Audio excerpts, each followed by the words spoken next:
Halo Sobat Belajar, kembali lagi bersama saya dan kedua rekan saya dalam pemaparan materi tentang bimbingan klasikal. Saya Rina Yuliani bersama kedua rekan saya ada Teh Hutri Dwi Aisyah dan Kang Padli Rejal Jikrullah. Sini ada pengertian bimbingan klasikal. Direktorat Jenderal Peningkatan Mutu Pendidikan dan Tenaga Kependidikan, Departemen Pendidikan Nasional 2007 mengungkapkan pendapat layanan bimbingan klasikal adalah salah satu pelayanan dasar bimbingan yang dirancang menuntut konselor untuk melakukan kontak langsung dengan para peserta di kelas secara terjadwal. Konselor memberikan pelayanan bimbingan ini kepada peserta didik.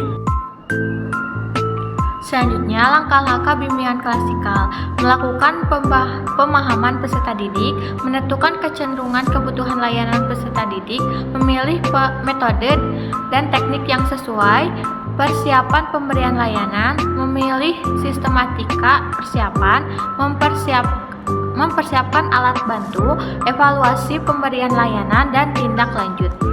Tujuan layanan bimbingan klasikal. Tujuan bimbingan klasikal menurut Sugandi adalah membantu siswa agar dapat memenuhi tugas-tugas perkembangan yang meliputi aspek pribadi, sosial, pendidikan, dan karir. Tujuan bimbingan klasikal menurut Yusuf dan Nur Ihsan adalah membantu siswa mengembangkan potensinya secara optimal. Secara terperinci, Yusuf dan Nur Ihsan menjelaskan bahwa tujuan bimbingan klasikal adalah agar individu dapat 1. Merencanakan kegiatan penyelesaian studi, perkembangan karir, serta kehidupannya di masa yang akan datang. Kedua, pengembangan seluruh potensi dan kekuatan yang dimilikinya secara optimal. Yang ketiga, ada menyesuaikan diri dengan lingkungan pendidikan dan lingkungan masyarakat.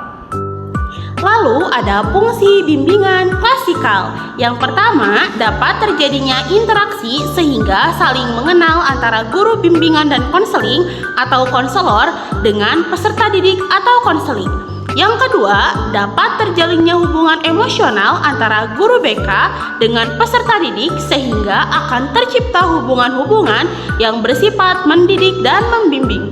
Yang ketiga, dapat terciptanya keteladanan dari guru bimbingan dan konseling bagi peserta didik yang dapat berpengaruh terhadap perubahan-perubahan sikap dan perilaku lebih baik pada peserta didik.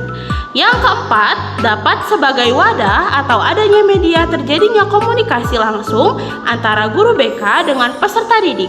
Khususnya bagi peserta didik dapat menyampaikan permasalahan kelas atau pribadi atau curhat di kelas. Yang kelima, dapat terjadinya kesempatan bagi guru bimbingan dan konseling melakukan tatap muka, wawancara, dan observasi terhadap kondisi peserta didik dan suasana belajar di kelas. Yang keenam, sebagai upaya pemahaman terhadap peserta didik dan upaya pencegahan, penyembuhan, perbaikan, pemeliharaan, dan pengembangan pikiran serta perasaan juga kehendak serta perilaku peserta didik. Lalu ada keunggulan bimbingan klasikal. Sebagai informasi yang disampaikan atau jenis kegiatan yang dilakukan dapat menjangkau sejumlah siswa secara merata, bimbingan klasikal membuka peluang untuk siswa secara serempak mempunyai pengalaman belajar yang sama dan seragam.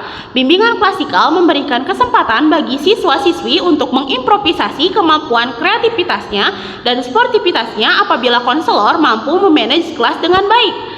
Lalu, bimbingan klasikal memungkinkan para siswa saling memahami, terbuka, menilai, mengomentari, jujur, dan tulus sesuai pengarahan konselor. Lalu, bimbingan klasikal membantu siswa membina sikap asertif yang sangat diperlukan bagi kehidupan mereka di masa mendatang. Bimbingan klasikal akan memberikan peluang bagi siswa-siswi untuk belajar bertoleransi, mengenal, memahami, menerima, dan dapat mengarahkan diri secara positif apabila konselor mampu mengelola kelas dengan baik. Dalam bimbingan klasikal juga akan membuka peluang bagi guru atau konselor menjaring masalah-masalah siswa secara spesifik. Yang terakhir, metode belajar konseptual yang digunakan guru atau konselor dalam bimbingan klasikal memungkinkan siswa akan belajar dari pengalaman sendiri, bukan dari pemberian orang lain. Selanjutnya ada kekurangan bimbingan klasikal. Tidak semua sekolah memprogramkan guru bimbingan dan konseling masuk kelas.